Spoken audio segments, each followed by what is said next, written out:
Is Senegal about to be one of the fastest growing economies in the world? Well, this is what is possible if they can get the most out of their oil and gas resources. Fortunately for Senegal, the newly elected president Bassirou Diomaye Faye vowed to take charge of the oil and gas industry by renegotiating afresh. But why does the new president want to do this? There are two major reasons, one of which is a very devastating one that could send Senegal on its knees. Make sure you stay till the end to find out what this one devastating reason is. Trust me, it is more than just looking for a better deal. Make sure you stay till the end. Let's dive right in. Senegal is a beautiful country located in West Africa that has just been blessed with massive natural resources, oil and gas. Cairn Energy's November 2014 discovery of the SNE deepwater oil field still remains the world's largest oil discovery since 2014. It is located in the Rufisque, Sangomar and Sangomar deep blocks, and covers an area of 7,490 square kilometers within the Senegalese portion of the Mauritania-Senegal-Guinea-Bissau Basin. The joint venture, JV, initially comprised of Cairn, 40%, ConocoPhillips, 35%, FAR, 15%, and the state-owned Petrosen, 10%, drilled the Fan 1 and SNE 1 wells, which were Senegal's first offshore wells in over 20 years, and its first-ever deep-water wells. When ConocoPhillips decided to rebalance its portfolio, Woodside immediately bought a 35% stake for $440 million, although FAR is currently claiming preemption rights. In March 2017, Australia's FAR announced intentions to expand its acreage from Senegal into Gambia to blocks A2 and A5, which the company described as highly prospective. It is thought that the blocks, which are adjacent to Senegal's offshore Fan and SNE fields, have the potential to contain prospective resources in excess of 1 billion barrels. At first, this move seemed rather ambitious, until it was revealed that China's cash-rich giant CNOOC had signed a 2-year Area of Mutual Interest (AMI) agreement with FAR to work together offshore Senegal and Gambia. This shows that it is likely that there is a potential prospect of oil or gas or both in the Gambian waters as well. Meanwhile, Cairn and its joint venture partners announced in March 2017 that the VR1 well in the SNE field had discovered more oil than expected. The drilling program in Senegal is continuing to provide positive evidence of the scale and extent of the SNE field. Yet more recently still, Cairn and its JV partners announced their 6th successful appraisal well at offshore SNE4 in mid-May 2017. This latest success further confirms the extent of promise that the Sangomar block in the SNE field has for Senegal. In May 2016, Kosmos Energy's Teranga 1 exploration well discovered what is believed to be the largest offshore gas field in northwest Africa, situated near Senegal's maritime border with Mauritania. Well test results confirmed that a prolific inboard gas fairway extends approximately 200 square kilometers from the Marsouin 1 well in Mauritania through the Greater Tortue area on the maritime boundary to the Teranga 1 well in Senegal. Meanwhile, Cairn and its joint venture partners announced in March 2017 that the VR1 well in the SNE field had discovered more oil than expected. The drilling program in Senegal is continuing to provide positive evidence of the scale and extent of the SNE field.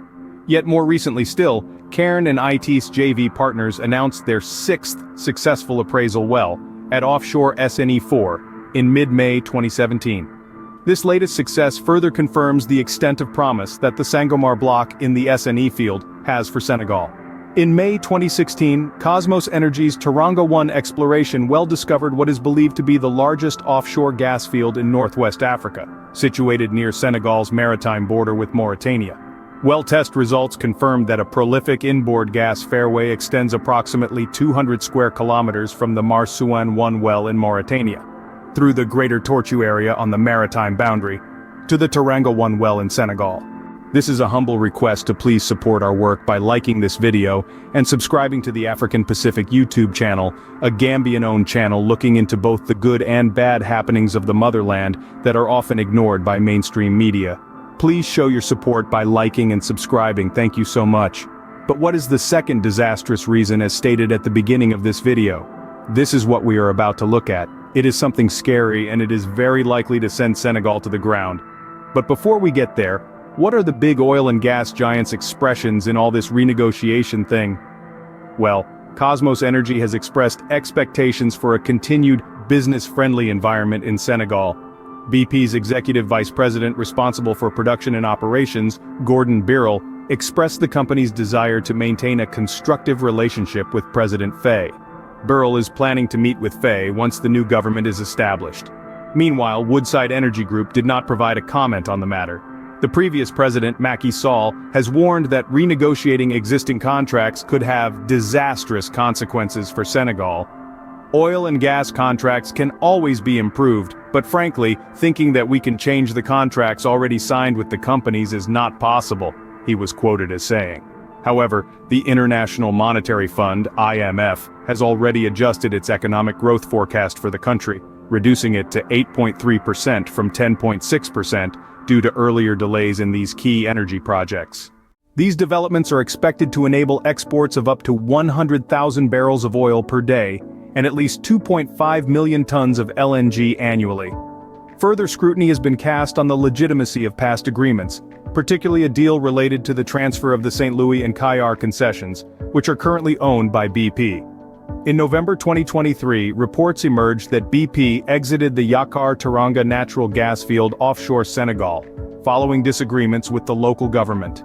A nascent producer of natural gas, Senegal has received increased attention in recent years as importers have sought new supply in the wake of geopolitical turmoil.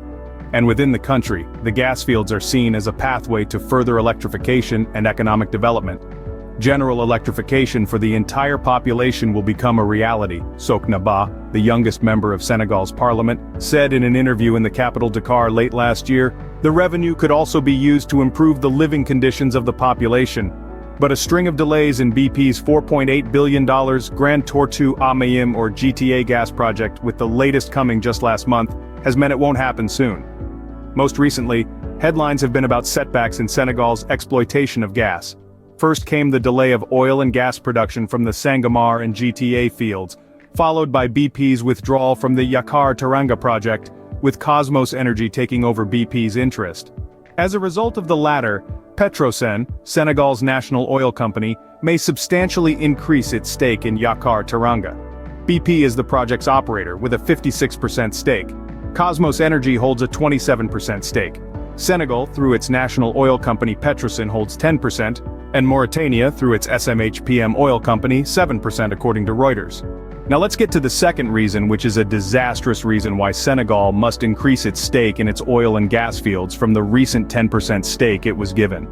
But before we get to it, this is a humbled reminder to please like this video and subscribe to the African Pacific YouTube channel. Please show your support by liking and subscribing. Thank you so much for your support. The second reason why Senegal's newly elected president must increase its stake is the country's ballooning debt to GDP. Public debt in Senegal averaged 57.5% of GDP in the decade to 2022, above the sub-Saharan Africa average of 43.7% of GDP. In 2022, public debt in Senegal was 76% of GDP, and coming to 2023, the national debt has reached a record 81% according to the German economic analytical giant Statista. This shows the surge in Senegalese debt under the former regime.